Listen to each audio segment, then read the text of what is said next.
आप देख रहे हैं अहिल्या न्यूज नेटवर्क। नमस्कार, आप देख रहे हैं अहिल्या न्यूज नेटवर्क और मैं हूं काना बघेल।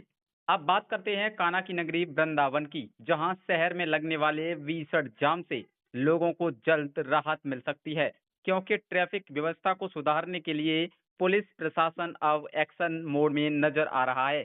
दरअसल गुरुवार को वृंदावन कोतवाली में एसपी ट्रैफिक मनोज कुमार और सीओ ट्रैफिक आशीष कुमार ने स्थानीय गणमान्य नागरिकों और व्यापारियों के साथ एक महत्वपूर्ण बैठक की। इस बैठक में शहर में बढ़ती यातायात समस्या और आए दिन लगने वाले जाम को खत्म करने को लेकर विस्तार से चर्चा की गई।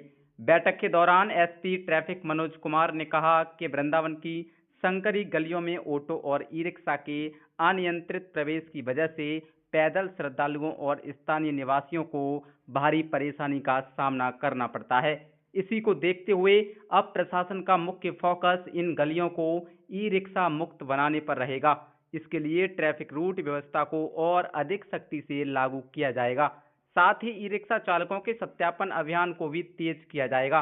अब हर ई रिक्शा पर चालक की फोटो लगाना अनिवार्य होगा, ताकि यह सुनिश्चित किया जा सके कि वाहन अधिकृत चालक ही चला रहा है। इसके अलावा नाबालिगों द्वारा ई रिक्शा चलाने पर भी सख्त कार्रवाई की जाएगी।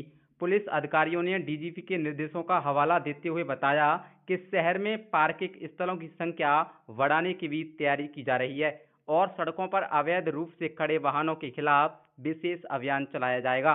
प्रशासन ने स्थानीय लोगों से भी सुझाव मांगे हैं, ताकि जन भागीदारी के जरिए वृंदावन की यातायात व्यवस्था को और बेहतर बनाया जा सके। फिलहाल देखना होगा कि प्रशासन की यह नई योजना वृंदावन में जाम की समस्या को कितना कम कर पाती है, लेकिन उम्मीद जरूर है कि आने वाले दिनों में श्रद्धालुओं और स्थानीय लोगों को ट्रैफिक जाम से राहत मिल सकती है। मथुरा से रघुवीर सिंह बघेल की खास रिपोर्ट। ये किस तरीके का ट्रैफिक को लेके एक छोटी सी मीटिंग हम लोगों के द्वारा की गई है और इसमें खास तौर से सम्मानित लोग और पुलिस के कुछ लोग थे, तो इसमें वार्ता की गई है।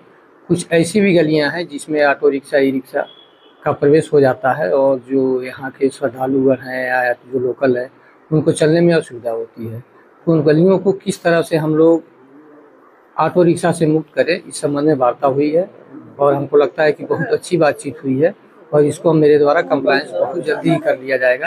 और इसके अतिरिक्त अन्य सुझाव कोई लोकल की तरफ से या व्यापारी वर्ग की तरफ से या जनप्रतिनिधियों की तरफ से हमें प्राप्त होता है तो हम उस पर भी कार्य करेंगे। तो जिस तरीके से देखने को मिलता है भारी गाड़ियां शहर में अंदर प्रवेश कर जाती हैं, नाबालिग बच्चे रिक्शे चला रहे हैं, ज़्यादातर देखने को मिलता है कि जो जरूरतमंद होते हैं वो रिक्शे चलाएं, उसके अलावा विकलांग अन्य लोग भी जैसे